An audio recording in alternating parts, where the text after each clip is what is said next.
Assalamualaikum warahmatullahi wabarakatuh. Peserta didik Pendidikan Kesetaraan Paket C PKBM Adijaya yang saya sayangi. Semoga kita semua selalu dalam keadaan sehat, dimurahkan rezekinya, dan selalu dilancarkan segala urusannya. Amin ya rabbal alamin. Para warga belajar PKBM Adijaya, video pada pembelajaran kali ini kita akan mempelajari materi sosiologi tingkat 6 atau setara dengan kelas 12, yaitu materi sosiologi modul 11, warna-warni kehidupan sosial. Kita dalam materi ini akan belajar tentang dinamika atau perubahan sosial di masyarakat. Sebelum kita mulai, ada pertanyaan, mari kita tanyakan kepada diri kita. Pernahkah kita menyadari bahwa kehidupan di sekitar kita selalu berubah? Di antaranya, petani di desa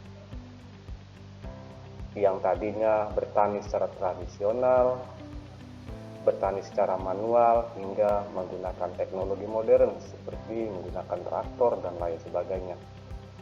Atau pembelajaran di sekolah formal ataupun di sekolah non formal yang tadinya tatap muka bisa menggunakan daring atau dalam jaringan menggunakan Zoom meeting atau platform-platform pendidikan lainnya. Nah, melalui pembelajaran ini, kalian akan memahami apa itu perubahan sosial, faktor penyebabnya, serta dampaknya dalam kehidupan sehari-hari. Yuk, kita simak dan kita pelajari bersama tentang perubahan sosial di masyarakat.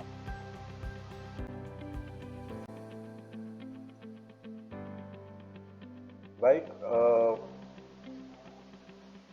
sahabat-sahabat peserta didik PKBM Adijaya atau warga belajar pendidikan kesetaraan PKBM Adijaya, sebelum kita mulai materi ini, pertama kalian harus bisa memahami bahwa tujuan pembelajaran ini diharapkan setelah membaca dan memahami modul ini, kalian mampu yang pertama memahami dan menganalisis terjadinya perubahan sosial melalui fenomena yang berkembang dalam masyarakat serta menyikapi terjadinya perubahan pada masyarakat sesuai dengan perkembangan zaman. Kedua, memahami faktor penyebab dan penghambat dari perubahan sosial dalam masyarakat di bidang sosial, ekonomi, politik, dan hukum. Ketiga, menemukan solusi dari masalah pada masyarakat demokrasi dalam menghadapi perubahan sosial di era globalisasi dan modern. Petunjuk penggunaan modul sebagai berikut. Para peserta didik diharapkan untuk menyiapkan modul dan buku tulis sebelum kita melanjutkan ke materi. Modul yang kalian pegang, baik itu modul yang manual, yang sudah berbentuk hard copy atau file, atau yang berbentuk elektronik, silahkan disimak dan dibaca dengan seksama. Petunjuk penggunaan modul. Yang pertama, bacalah pengantar modul dengan cermat untuk mengetahui materi modul secara utuh. Kedua, bacalah tujuan yang diharapkan setelah Anda mempelajari modul. Ketiga, bacalah modul secara berurutan agar Anda memperoleh pemahaman yang utuh. 4. Kerjakan setiap tugas dan sungguh-sungguh dan penuh semangat. 5. Kerjakan latihan soal di setiap akhir unit dan lakukan penilaian secara mandiri untuk dapat mengetahui penguasaan modul Anda. Jika Anda sudah dapat menguasai dengan baik, silahkan Anda melanjutkan ke unit atau modul berikutnya. Tetapi jika belum tuntas atau nilainya masih di bawah 75, sebaiknya Anda ulangi untuk mempelajari sekali lagi. 7. Bila ada kesulitan untuk memahami materi modul, Anda dapat meminta bantuan teman, tutor, atau orang yang Anda anggap dapat memberikan penjelasan lebih baik kepada Anda. Oke, selanjutnya kita di pengantar modul. Seperti yang sudah dibahas di awal, modul ini adalah modul 11 mata pelajaran sosiologi untuk tingkat 6 setara kelas 12 SMA yang berjudul Warna-warni kehidupan sosial. Materi dalam modul ini ya ada dua unit ya, ada 2 unit pembahasan. Yang pertama itu unit 1, masyarakatku dinamis. Yang kedua, majulah masyarakatku. Oke, dalam video kali ini kita akan membahas di materi 1 dulu atau di unit 1, yaitu masyarakat dinamis. Oke, tetap semangat dan selalu jujur pada diri sendiri menjadi kunci sukses pembelajaran Anda. Jangan pernah malu untuk bertanya kepada tutor atau teman jika ada materi yang kurang dipahami. Selamat belajar dan sukses untuk Anda.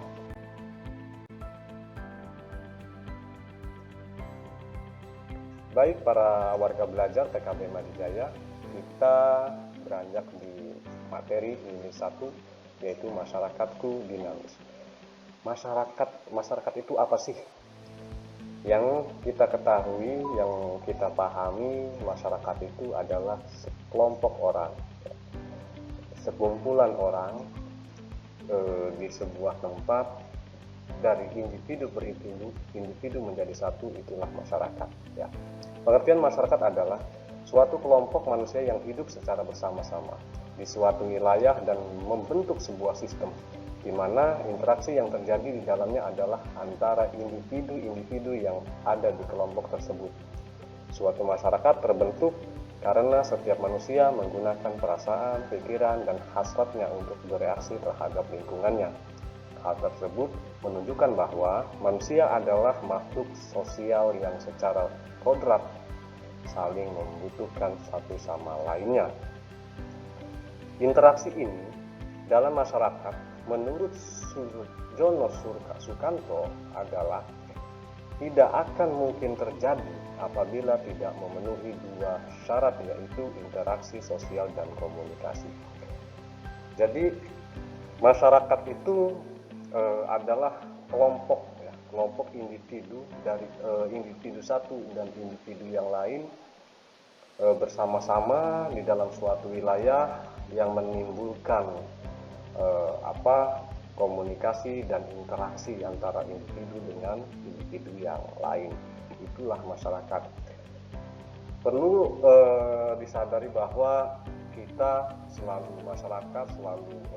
manusia, kita ini adalah makhluk sosial, di mana kita membutuhkan antara satu dengan yang lain. Sebab terjadinya masyarakat atau terbentuknya masyarakat itu adalah individu satu dengan yang lain yang saling berkomunikasi dan saling berinteraksi.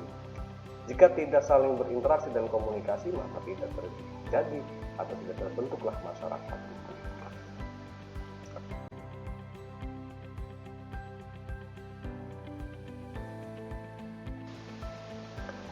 Baik, selanjutnya perubahan sosial.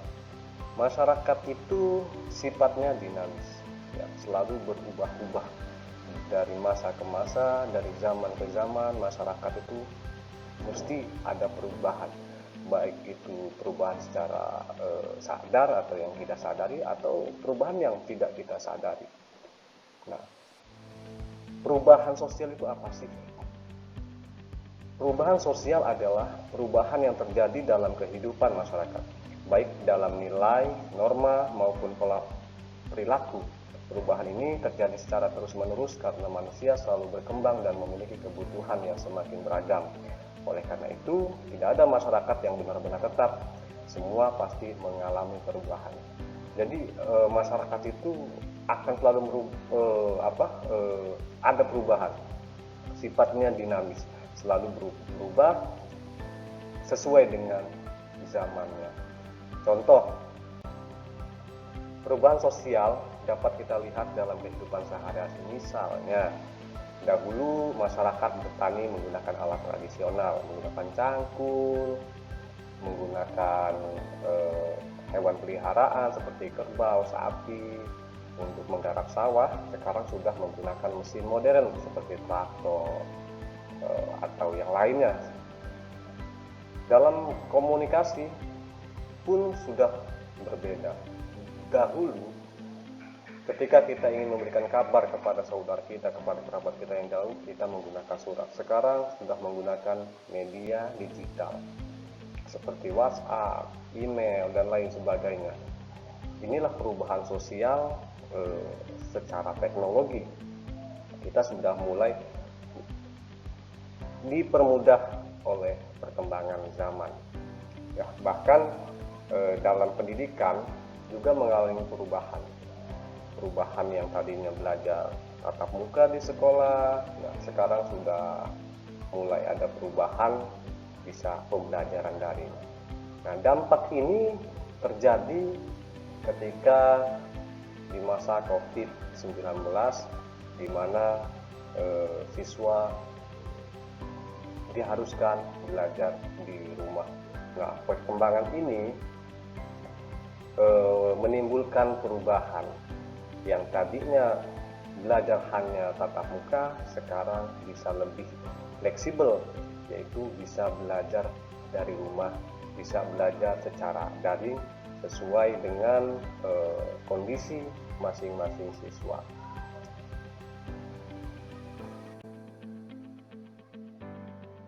Baik, selanjutnya teori perubahan sosial. Para ahli sosiologi menjelaskan perubahan sosial melalui beberapa teori. Pertama, teori evolusi, yaitu perubahan dari sederhana menuju kompleks. Kedua, teori siklus, yaitu perubahan yang berulang-ulang seperti siklus kehidupan. Ketiga, teori fungsionalis, yaitu perubahan pada suatu bagian akan mempengaruhi bagian lain. Dan keempat, teori konflik, yaitu perubahan terjadi karena adanya pertentangan dalam masyarakat. Jadi perubahan sosial itu banyak teorinya ya, seperti evolusi ya, perubahan masyarakat dari sederhana menuju kompleks ya. Kedua, teori siklus, artinya perubahan yang berulang-ulang seperti siklus kehidupan dan lain sebagainya. Oke, faktor perubahan sosial, faktor-faktor perubahan sosial. Jadi perubahan sosial ini ada di antara dua faktor ya, ada faktor internal dan faktor eksternal. Faktor internal sendiri apa sih? Faktor internal itu adalah perubahan sosial dapat disebabkan oleh faktor dari dalam masyarakat yang disebut faktor internal. Contoh, bertambah atau berkurangnya jumlah penduduk. Selain itu, penemuan baru seperti teknologi juga menjadi penyebab penting. Konflik yang terjadi dalam masyarakat juga mendorong perubahan sosial. Jadi perubahan sosial itu ada dari internal masyarakat, juga ada yang dari eksternal masyarakat. Perubahan yang dari internal masyarakat itu ya yang ada di dalam masyarakat itu sendiri ya. Contoh, ketika kita dalam bermasyarakat ada konflik ya, budaya atau ada aliran-aliran baru di masyarakat, itu kan akan menimbulkan konflik di masyarakat dan akan berpengaruh terhadap perubahan sosial kita di masyarakat.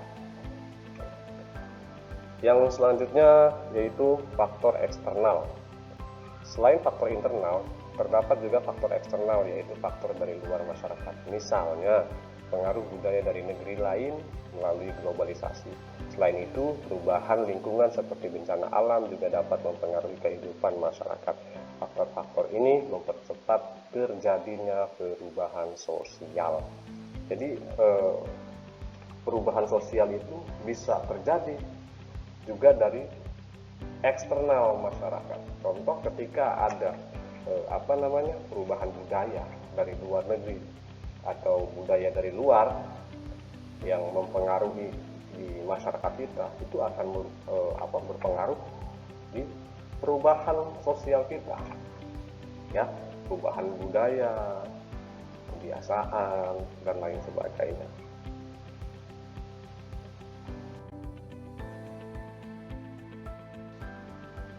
Baik, selanjutnya dampak perubahan sosial. Jadi perubahan sosial ini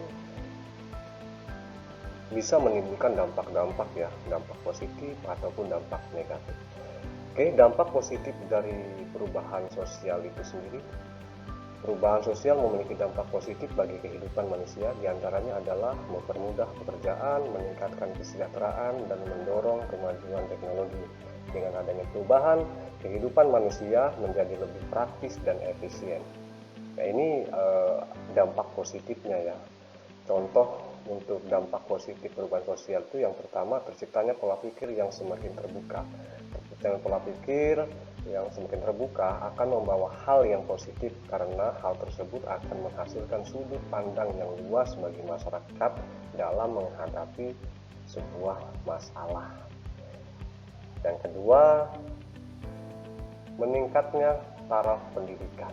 Adanya perubahan sosial ini maka akan meningkatkan taraf pendidikan di masyarakat yang akan terjadi seiring dengan meningkatnya persaingan yang terjadi di dalam masyarakat. Yang ketiga, meningkatnya toleransi. Dalam kebebasan beragama juga akan mengalami peningkatan seiring dengan pola pikir yang semakin terbuka. Yang keempat, semakin meningkatnya kepedulian. Perubahan sosial akan berdampak semakin meningkatnya kepedulian terhadap hak asasi manusia. Ini dampak positifnya, ya, dampak positif dari perubahan sosial. Nah, dari dampak positif itu ada juga dampak negatifnya. Dampak negatif dari perubahan sosial itu ialah perubahan sosial memiliki dampak negatif, misalnya munculnya kesenjangan sosial antara masyarakat. Selain itu, nilai-nilai budaya lokal bisa mulai luntur. Bahkan, perubahan yang terlalu cepat dapat memicu konflik sosial. Contoh, kesenjangan sosial. Pada saat ini sangat terlihat di dalam masyarakat, di mana semakin banyak orang berlomba-lomba dalam menunjukkan kemewahan. Akan tetapi, di balik itu semua, banyak masyarakat yang tidak mampu memiliki kehidupan yang layak. Nah, ini kesenjangan sosial ini banyak kita rasakan di masyarakat, ya.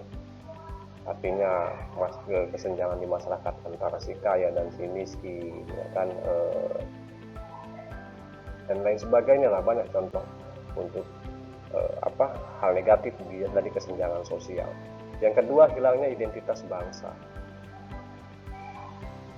Hilangnya identitas bangsa juga sangat dirasakan pada saat ini, di mana terdapat banyak anak-anak yang tidak lagi menggunakan bahasa Indonesia dan memakai takranya yang cenderung terbuka. Artinya budaya-budaya yang dari luar masuk ke masyarakat kita akan menimbulkan perubahan identitas masyarakat kita sendiri.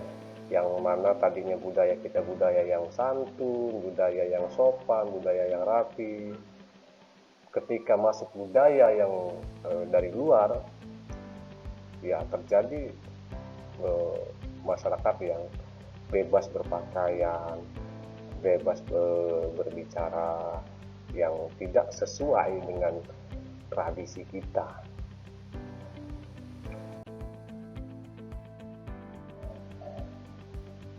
Selanjutnya, dampak negatif dari perubahan sosial itu yang ketiga, meningkatnya tindak kriminalitas. Nah, ini juga yang sangat mempengaruhi, ya. Meningkatnya kriminalitas ini tidak dapat dihindari, mengingat semakin tingginya tuntutan gaya hidup pada zaman sekarang. Di zaman ini luar biasa, ya, tuntutan gaya hidup sesuai dengan zaman. Terkadang kita memaksakan diri untuk mengikuti zaman dengan cara-cara, dengan hal-hal yang ya lewat dari batas. Nah, inilah terjadinya peningkatnya tindak kriminalitas, ya. Yang keempat, bersifat individualis. Bersifat individualis sudah sangat terlihat di dalam kehidupan masyarakat, di mana sifat gotong royong dan rasa peduli akan sesama mengalami penurunan yang sangat drastis. Kelima, perilaku yang semakin konsumtif. Perilaku yang semakin konsumtif juga membawa perubahan yang negatif. Mudahnya akses untuk membeli sebuah barang dan meningkatnya daya beli masyarakat, maka secara tidak langsung menyebabkan masyarakat memiliki gaya hidup yang boros.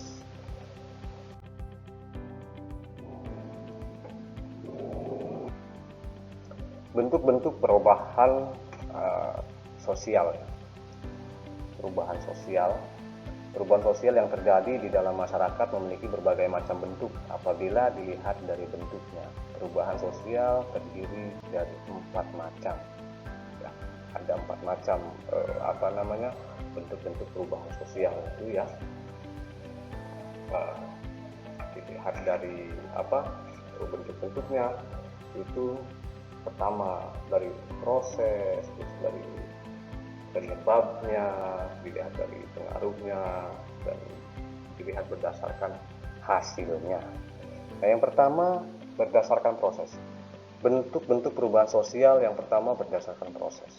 Perubahan sosial dilihat dari bagaimana proses terjadinya. Yang pertama itu evolusi. Perubahan yang berlangsung secara perlahan dalam waktu lama, masyarakat menyesuaikan diri secara alami tanpa tekanan. Contoh, perubahan dari desa tradisional menjadi modern. Nah, ini pun akan proses perubahan ini akan berlangsung secara natural ya, mengikuti zamannya. Jadi yang tadinya kita menggunakan sesuatu itu secara tradisional, sekarang sudah perkembangan teknologi ya lebih modern. Yang kedua, revolusi. Revolusi adalah perubahan yang berlangsung cepat dan menyangkut dasar kehidupan masyarakat. Biasanya terjadi karena dorongan kuat dan sering melibatkan pemimpin. Contoh, perubahan kebijakan besar oleh pemerintah. Yang kedua, berdasarkan penyebab. Perubahan sosial juga dapat dilihat dari faktor yang menyebabkannya. Yang pertama, perubahan tidak dikehendaki. Yang kedua, perubahan yang dikehendaki. Perubahan yang tidak dikehendaki seperti terjadi tanpa perencanaan dan dari luar kendali manusia ya, dampaknya sering merugikan. Contoh, bencana alam ya, gempa bumi, banjir ya, yang menyebabkan kerusakan alam, kerusakan wilayah. Nah, ini bisa menyebabkan perubahan sosial juga. Yang kedua, perubahan yang dikehendaki. Perubahan yang dikehendaki ini yang memang sudah direncanakan ya untuk mencapai sesuatu tujuan tertentu. Contoh, program pemerintah seperti BPJS dan lain sebagainya ya. Nah, ini pun akan menyebabkan perubahan sosial. Yang ketiga, berdasarkan pengaruh. Pengaruh kecil dan pengaruh besar.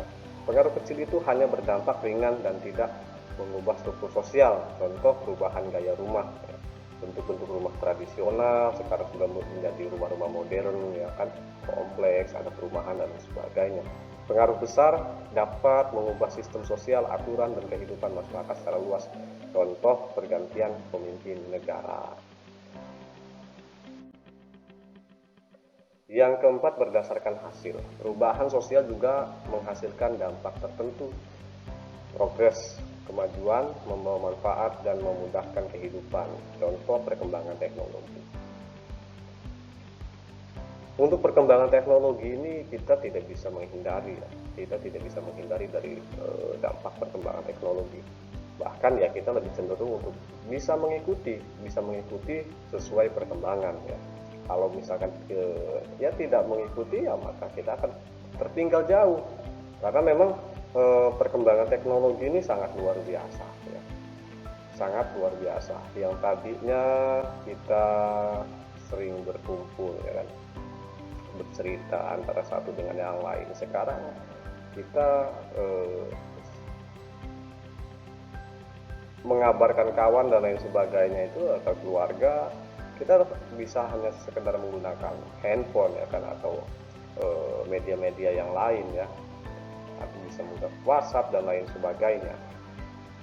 Bahkan kadang-kadang juga perubahan teknologi ini dampak negatif dan positifnya itu ya luar biasa ya. Yang kedua itu regres atau kemunduran, membawa dampak negatif akibat penyalahgunaan atau kegagalan perubahan. Contoh penggunaan teknologi untuk hal negatif. Nah ini yang dimaksud tadi ya, bahwa perkembangan teknologi itu ya sangat baik ketika kita memanfaatkan itu dengan baik ya. Namun dia bisa berubah menjadi negatif ketika kita pun menggunakannya secara negatif. Contoh, media sosial ini sekarang sangat luar biasa ya dampaknya di masyarakat. Ketika kita menggunakan media sosial itu dengan bijak, maka akan berpengaruh baik. Namun ketika kita menggunakan media sosial itu untuk menghujat, untuk saling menyindir dan lain sebagainya, itu akan mengakibatkan konflik di masyarakat, akan menjadi perubahan yang sangat negatif di masyarakat ya.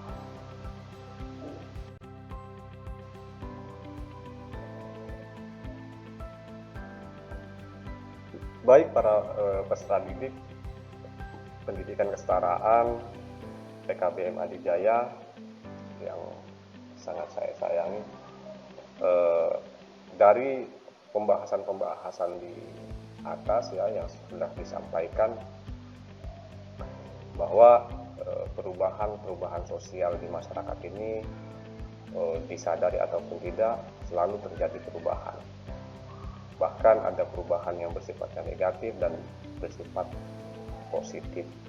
Nah, kesimpulannya dari pembelajaran ini dapat kita simpulkan bahwa perubahan sosial merupakan hal yang pasti terjadi dalam kehidupan masyarakat. Perubahan tersebut dipengaruhi oleh berbagai faktor, baik dari dalam maupun dari luar masyarakat. Perubahan sosial merupakan bagian dari kehidupan masyarakat yang tidak bisa dihindari.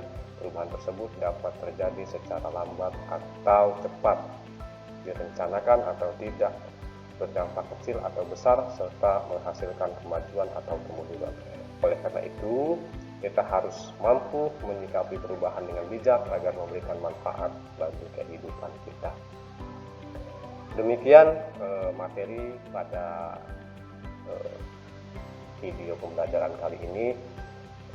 Untuk selanjutnya nanti kita akan bahas di unit kedua ya. Untuk yang di unit pertama ini cukup sampai di sini. Kami berharap semua peserta didik bisa memahami, membaca ulang modul-modul yang sudah ada, yang sudah diberikan, baik itu secara manual ataupun elektronik, untuk dipelajari dan nanti untuk bisa mengerjakan tugas-tugas yang sudah diberikan oleh tutor. Pertemuan selanjutnya nanti kita akan membahas tentang materi unit 2. Baik, peserta didik PKBM Adijaya, jika ada hal-hal yang belum dipahami, silahkan tanyakan kepada tutor atau teman-teman yang sudah memahami ya, melalui grup WhatsApp yang sudah ada ya, yang sudah disediakan. Silahkan tanyakan apa yang belum dipahami. Insya Allah nanti dalam pertemuan selanjutnya akan kita bahas lebih lanjut ya, jika kawan-kawan masih belum memahami atau masih ada yang belum dipahami tentang materi ini. Demikian untuk pertemuan kali ini, saya ucapkan terima kasih, tetap semangat, jangan putus sekolah, tetap kita harus belajar. Dalam keadaan apapun, sesibuk apapun, mari kita sempatkan untuk belajar demi kesuksesan kita bersama. Saya akhiri. Wassalamualaikum warahmatullahi wabarakatuh.